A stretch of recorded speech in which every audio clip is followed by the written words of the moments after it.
Hail, hail, the Celts are here, and what the hell do we care now? The transfer window is closed, and it is that time where we want to take a little step back, have a look at all the business we've done, and really think, did we achieve what we set out to, and did we do enough? If you cast your mind back to last season, we just had a very successful season under Postecoglou, where we're going to be guaranteed group stage football again this year, and with Dermot Desmond showing up at Parkhead, everyone kind of suspected we were actually going to go into the transfer market with a bit of a war chest to just add one or two, maybe three, four more players on top of the existing squad to really strengthen it, and maybe we were going to lose one, maybe two faces at a push. We were worried about Abada, we were worried about Rio, we were potentially maybe even worried a little bit about Kyogo. I know if it wasn't for his injury, we were all worried that Carter Vickers might have been on the radar of some bigger teams out there, and Matt O'Reilly was getting linked to teams of all shapes and sizes all the way up to the deadline. But all of that was shattered. As soon as Postecoglou left for Tottenham, no one knew the direction we were going to go in. No one knew who the new manager was going to be. And subsequently,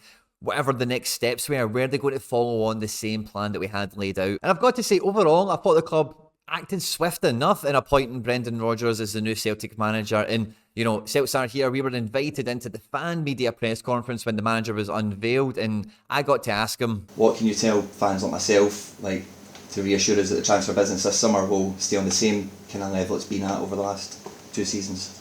Well, I can tell you now, it definitely will. And not too long after that press conference, a lot of things happened. Jota moved to Saudi Arabia for 27, 29 million pounds or euros or dollars. And then the dominoes really fell. Kyogo got a contract extension along with Callum McGregor and Dyson Maeda. And the club went out and signed Marco Tilio, Yang and Quan and Odin Tiago Holm in real quick succession. The first couple of weeks into the transfer window, into the Brendan Rodgers era, was very busy and very proactive. So with the squad we had from last season, taking Jota out of that, we're then essentially guaranteeing Dyson Maeda the left-hand side of the pitch. Kyogo's position as centre forward has always been really stable. And then Abada becomes a bit more of a first-team presence, fighting alongside Yang for this spot here. And with club legend James Forrest in this area as well, we've got very significant depth on the right wing with also academy prospect Rocco Vata in this area. And then Tilio comes in as another depth option on the left-hand side of the pitch here, with Mikey Johnson, Ajeti coming back in from loans in the summer, along with Liam Scales. And I've just put Summers and Vata in black as well, because I ran out of colours, to be honest. Everyone's been really excited by the prospect of Odin Tiago Holm, and in his first couple of games, I think, you know, he's hit the ground running at Celtic, and, you know, I'm looking forward to seeing more of him.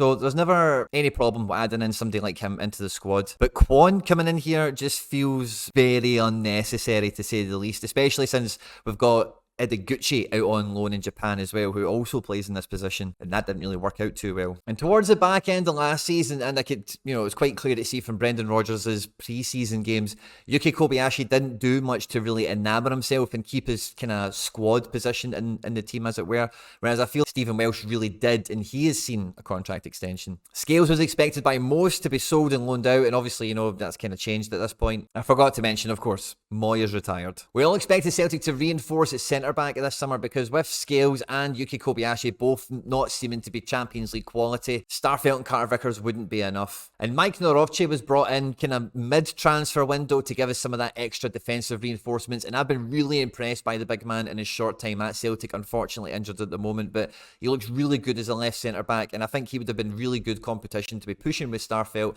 to keep this end of the pitch operating to as high a level as possible. But as we know, Starfelt actually leaves the club, which then firmly instates for me Mike Norovce is the first choice centre-back here, and then Gus Lagerbielke is brought in to help fill this defensive depth that we're perhaps missing, with injuries to Welsh and, you know, Carter Vickers seemingly for the next little while. But since Rio Hatate has been injured, it's been clear to see in the first couple of games we've had this season, which have all been individually very challenging affairs for the squad in different ways. And in other areas, we've been challenged with injuries and selection problems as well, of course. But I think the absence of Hatate really does show the lack of creativity in the middle of the pitch to unlock teams that are, you know, double banking in and dropping extra deep. Haksabanovic seemed to have been told he could leave the club, and he has left for Stoke. Albion Ajeti has left for Turkey. Ben Summers has been on loan to Dunfermline. Pretty much at the deadline, as you know, we bring in Nat Phillips, Paulo Bernardo from Benfica on loan, and we bring in Luis Palma. Now, as the squad sits at the moment, and this is the best way I feel that it can be kind of laid out and represented to the best of my ability, certainly, but I am not convinced with the size of money available to the club with the sale of Jota, Champions League income this season, You're hoping and projecting for that next year, of course, because the squad should be good enough. We've just beat Rangers in their own backyard with no fans there against all the odds. VAR decisions went in our favour and we missed so many sitters and we still managed to do it. So you'd expect the Champions League money again next season. Now I think the squad fully fit would be very competitive in this Champions League group, but we do have an array of different injuries for different lengths of time in different positions. We're about to go through an international break as well, so we're crossing our fingers that nothing goes against any of the boys when they're on their travels. But I don't feel this team has, number one, used the Jota Windfall well at all for this window. So it'll be really interesting to see if this Jota Windfall does come back in any future transfer window. You know, sometimes for FFP reasons, it's beneficial to do business in different windows and stuff like that. That kind of thing's over my head, to be quite honest with you. But, you know, if something like that did materialise in the fullness of time, it wouldn't surprise me. But we've not done that this window, and this is a window we really should have done it. No qualifiers, straight into the group stages, and like I mentioned, you know, everything else already. So I don't feel we've done that. Number two, we went into this window quite aware Bernabe wasn't going to be up to the task of pushing Greg Taylor, and in the absence of Ange Ball and Ange Postecoglou, we did suspect Greg Taylor wouldn't be Brendan Rodgers' cup of tea, and Greg Taylor, without Ange Ball, probably quite feasibly, and I don't enjoy saying this because I really like Greg Taylor, but is quite easily the weakest player on the best 11 here under Brendan Rodgers, and you would have thought the manager would have went and got a definitive upgrade in that area, as well as the goalkeeper. Now, Joe Hart has bought a lot of time for me after the Derby win there. I think he won us the game, and if we can get that Joe Hart, then the plan of playing Joe Hart this year is totally fine by me.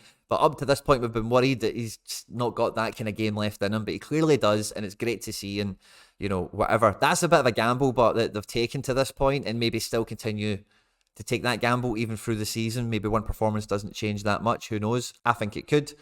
But again, you would think if things do go against us, and if it is goalkeeping errors or there's shots that could have been saved or something like that, it is going to be something that gets fired at the manager and the board. So the faith must be there. So let's go for it. Hail, hail. But I don't think making Abada, Dyson and Kyogo a permanent front three is a distinctive upgrade on the situation we had last season, where it was really just Jota and Kyogo that was nailed on, and then between Abada, Maeda, Haksabanovic, James Forrest, anyone else you'd ever want to throw into the mix there, they're all fighting for one extra spot in the best team in the attacking three positions. And, you know, that gave them all, you know, a bit of a sniff at going at it. Some of them couldn't hack it, some of them weren't into it under Ange, and that is fine. And Brendan's also going to steer the ship a little bit differently. And I do feel that these guys you'll get more out of them if they feel that they are the best front three at the club and they're treated as such.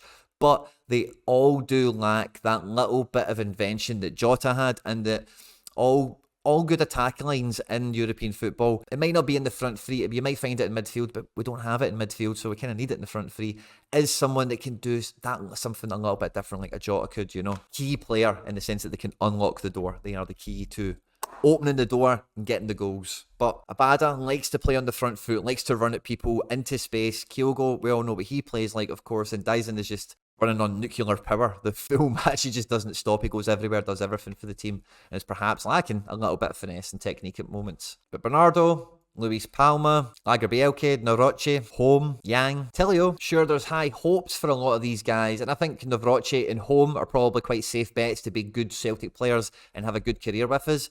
And, you know, let's see what happens for a lot of them. There was a lot of high hopes over Palma, and I really hope he can be a bit of a talisman for us. We need the talisman. We need a guy that can take dead ball situations and whip it in the top corner. We need a guy that can do something a bit different on the big occasions and can make it happen. But there's nothing certain about him. You know, he's a very much unknown element in this team. Same as Holm, Lagerbielke, Navroche. I watch a lot of football and kind of basically study a lot of European football, and I've not heard of any of these guys before they come to Celtic, except for Holm and Bernardo. And that just makes me worried, like, are we fishing a wee bit too far downstream? I think it's clear to see the squad is awash with talent, and when you do take a step back to look at it as an overall squad, I do think it's pretty well assembled at this point as an entity. But it's just, you've got to keep at the front of your mind, we've lost Jota. And what has replaced him? We needed defensive reinforcements.